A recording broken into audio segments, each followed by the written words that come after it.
हमें ये सौभाग्य मिला है कि हम कभी निराशा न धारण करें। कैसी भी विपत्ति या कैसी भी दुखद परिस्थिति आवे, हम आराध्य देव पर संशय न कर ले कि ऐसा क्यों। अनंत जन्मों में ऐसे हमारे दुष्कृत हुए हैं जिन्हें हम अधर्माचरण कहते हैं, पाप कहते हैं, कि अगर हमको प्रभु की शरण ना मिलती और फिर भोगना पड़ता तो हम पूरा हिसाब कभी नहीं भोग सकते थे। प्रभु की शरण में है तो इसलिए बहुत कम करके हमें विपत्ति, दुख, संकट आदि जो प्राप्त हो रहे हैं उनमें भी कुम्हार की मटकी की तरह ऊपर से पीट रहे हैं पर अंदर से पूरा हाथ का सपोर्ट दिए हुए हैं। हमारे जीवन में यदि हम शरणागत हैं हृदय से, तो जो भी घटना, परिस्थिति, संकट, विपत्ति आती है हमें निराश नहीं होना। जितनी श्वासें हैं हर कष्ट सहते हुए प्रियाजू के चरणों में समर्पित करना, इसका निश्चित फल होगा प्रियालाल की प्राप्ति। ये आसुरी बुद्धि हमें प्रभु के शरणागत होने में बाधा पहुंचाती है। इसी से हमें निराशा मिलती है। जितनी मात्रा में आसुरी बुद्धि होती है उतना ही भगवत मार्ग में निराशा पैदा करती है। और जिनके संपूर्णतया आसुरी बुद्धि का ही प्रकाश होता है उनको तो मार्ग ही समझ में नहीं आता है। आनंद का मार्ग भी उन्हें महान क्लेश और अशांति का मार्ग लगता है। किसी विपत्ति घटना में बहुत बड़ा मंगल विधान प्रभु का छुपा होता है। बड़े बड़े भक्तों के जीवन चरित्रों को जब पढ़ा गया, सुना गया और समझने की चेष्टा उनके चरण कृपा प्रसाद से की गई तो यही समझ में आया है कि उद्देश्य की प्राप्ति के लिए अब दुख सुख की परवाह नहीं करनी। जो भी दुख या सुखद परिस्थिति आती है वो शरीर के ऊपर आती है, आत्मा में तो कभी इसका प्रवाह, प्रवेश, कोई भी स्फुरना बिल्कुल नहीं है। ना दुख का प्रवाह है, ना विपत्ति, संकट, अस्त्र शस्त्र, मार पीट, इनका प्रवेश ही नहीं है। वही हमारा स्वरूप है। ना जानने के कारण शरीराभिमान से युक्त होकर बहुत सी गलतियां हो गई। उन्हीं गलतियों का फल इस शरीर को भोगना पड़ता है। वही हमारे कर्म किसी की बुद्धि में बैठ करके हमें दंड देते हैं। यदि हमारा कर्म ऐसा नहीं है तो त्रिभुवन में सब ईश्वर से संचलित है।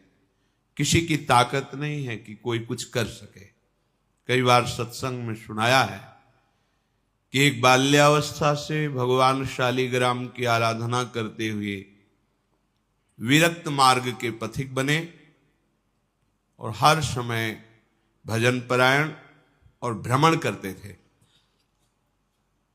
एक दिन वो गंगा किनारे शौच आदि क्रियाएं करके स्नान करने को जा ही रहे थे कि 90 लोगों ने भाला, लाठी, तलवार लिए हुए मारो मारो ऐसा कह के घेर लिया। तो संत थे, उन्होंने हाथ जोड़ा और कहा आप सब मार तो डालेंगे ही, यदि कृपा करें हमें इतना समय दे दे कि हम स्नान करके अपने शालिग्राम भगवान को स्नान करा के चरणामृत ले लें, फिर आप आराम से मार देना।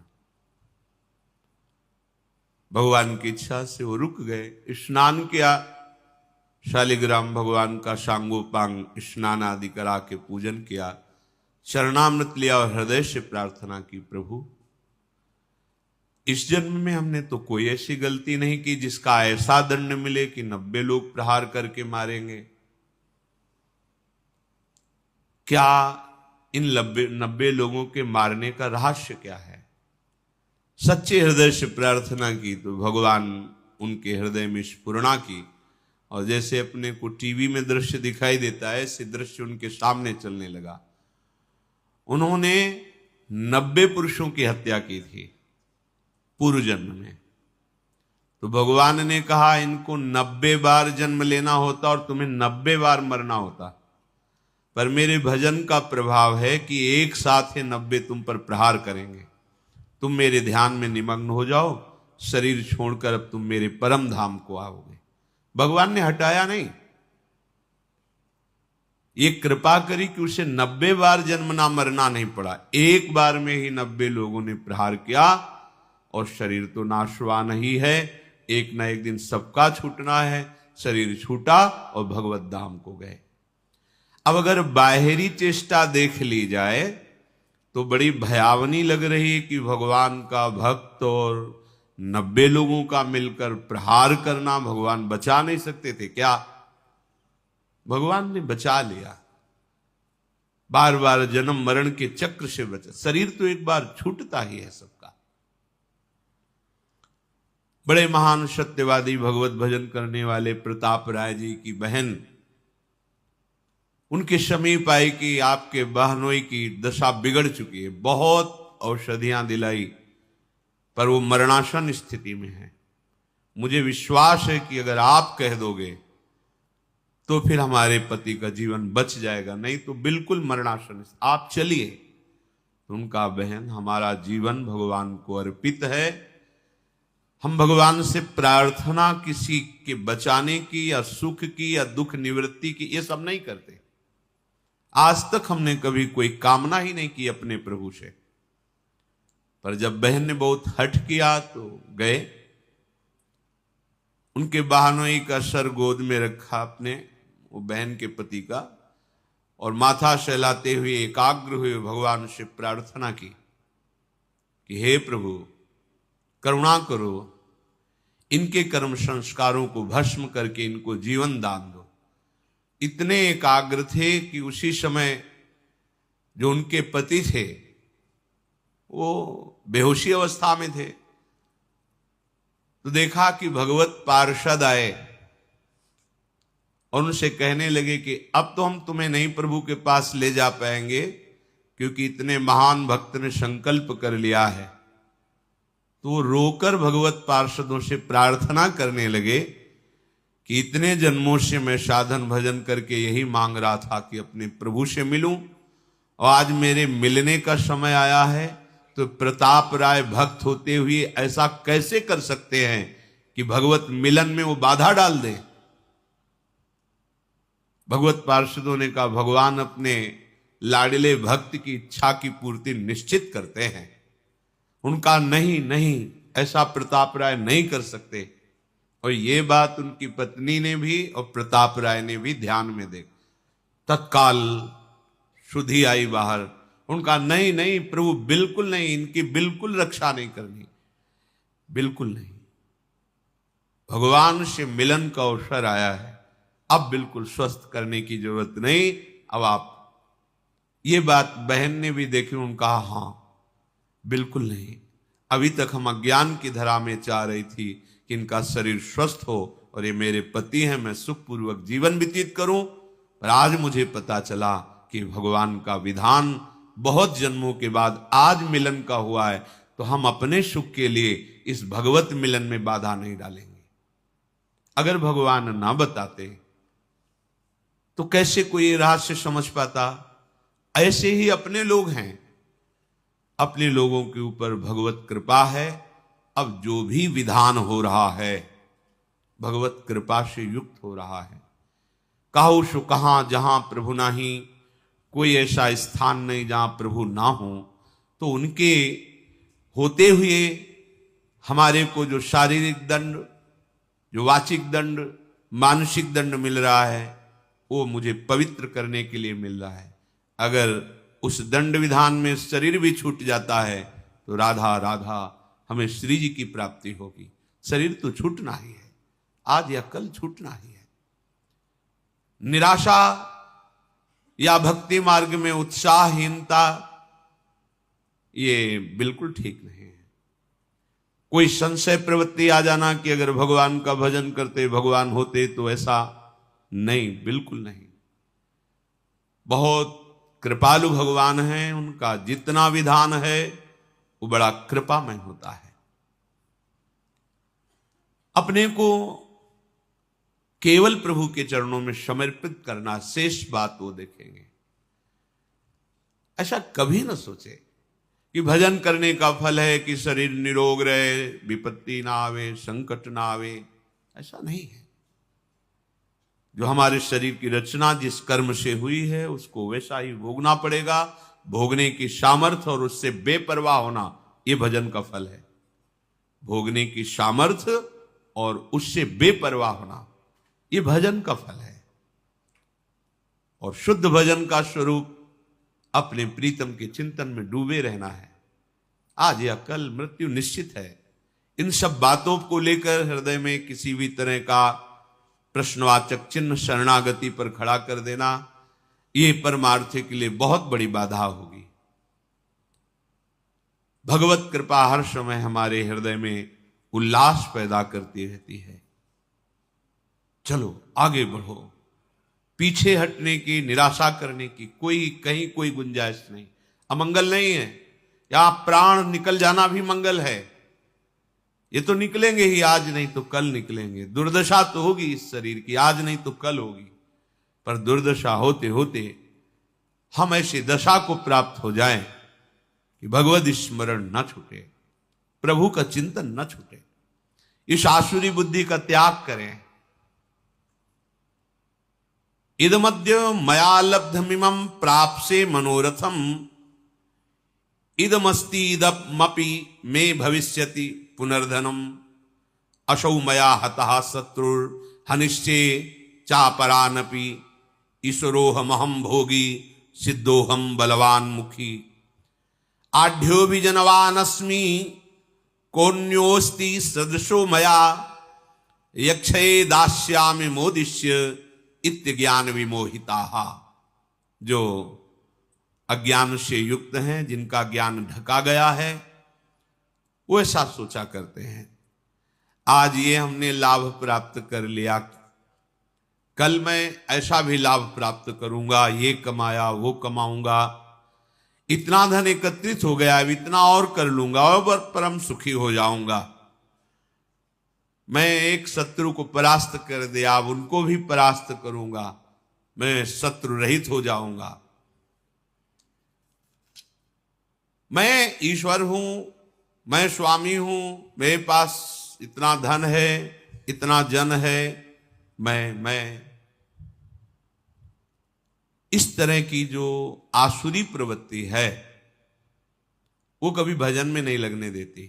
धन का आश्रय, जन का आश्रय, विद्याभिमान, शरीराभिमान, मान सम्मान की प्रियता, सब आसुरी बुद्धि है।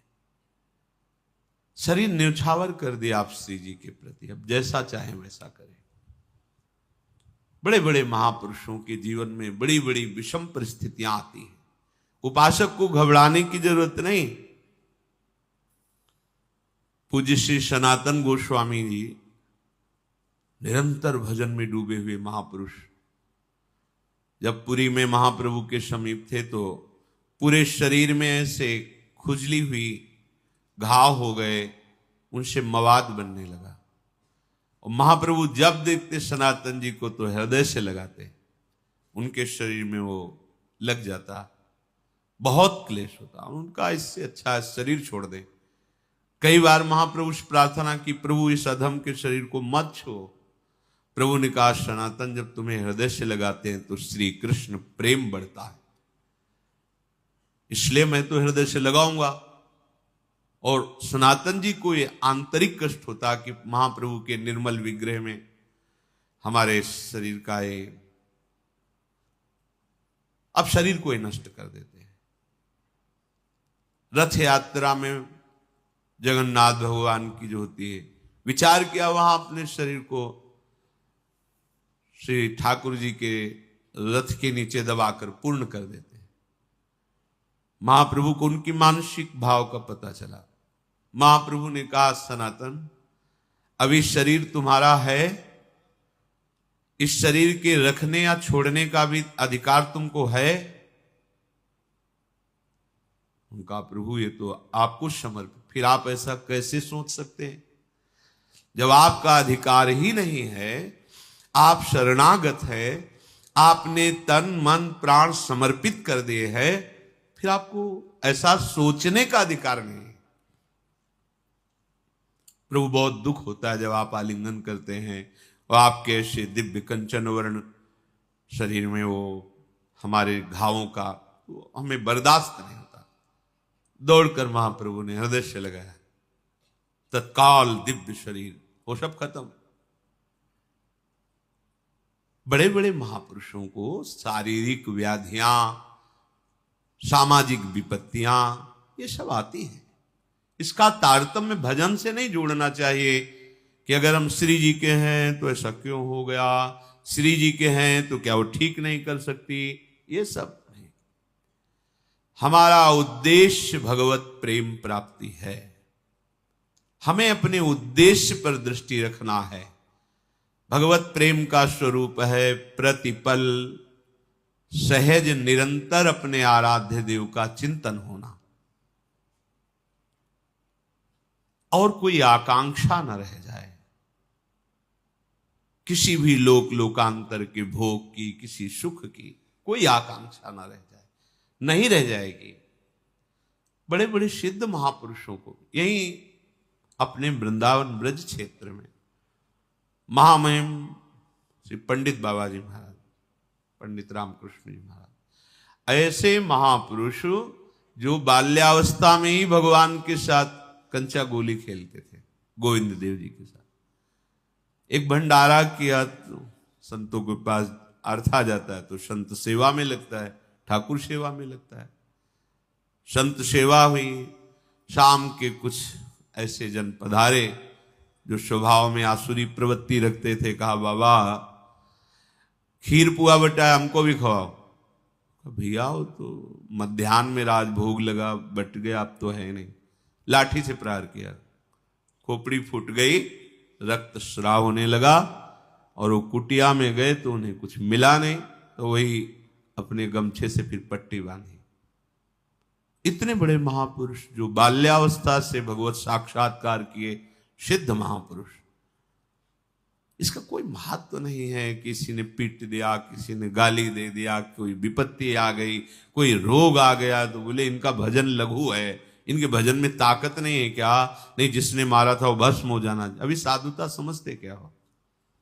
ये नहीं, मार्ग को समझिए, नहीं तो माया का कार्य है संशय और अविश्वास पैदा कर देना। संशय और अविश्वास ये जीवन का सबसे बड़ा संकट है, जो अनंत जन्मों के लिए बीज बो दिया भगवत विमुख होने का। इसलिए कभी संशय नहीं, कभी अविश्वास नहीं। जैसी भी परिस्थिति, बढ़ते चलो आगे, आगे बढ़ना है। अमंगल शब्द है ही नहीं, विश्वास कर लीजिए। कितने हम आपको चरित्र बताएं महापुरुषों के, जिनकी निरंतर भगवदाकार स्थिति है, ब्रह्माकार स्थिति। हमने उनके दर्शन किए। बरगदिया बाबा नाम के गांव में क्या होता है कि जैसे जो प्रधान वृत्ति होती है उसी में संत का नाम रख दिया जाता है। तो बरगद के वृक्ष के नीचे रहते थे, गंगा किनारे, तो उनको बरगदिया बाबा कहते थे। जैसे एक संत भगवान आजीवन केवल सतुआ ही पाए तो सतुआ बाबा उनको कह दिए। एक संत भगवान थे कि वो जो भी आवे कितना बड़ा करवा रखते थे, पंजीरी देते, उन पंजीरी बाबा कह दिए। संत जनों के नाम गांव के लोग अलग रख देते, गुरुजन नाम रखते वो अलग होता है, संतों बरगदिया बाबा उन्हें कहते थे। उनके पैर में जरा सा ऐसे खत हुआ, फिर सड़न शुरू हुई, पूरा पैर मवाद से। कोई भी जाता बाबा दवा, ऐसा नहीं, कीड़े पड़ गए। बाबा कीड़े पड़ गए हैं इनके। नहीं, उनका भी प्रारब्ध, खाने दो उनको। चेहरा प्रसन्न, हर समय ब्रह्माकार वृत्ति, शरीर से निष्प्रिय। ब्रह्माकार वृत्ति अर्थात साक्षात ब्रह्म रूप, और शरीर पैर में कीड़े पड़े हुए हैं। इसका तारतम्य भजन से नहीं जोड़ा जाता।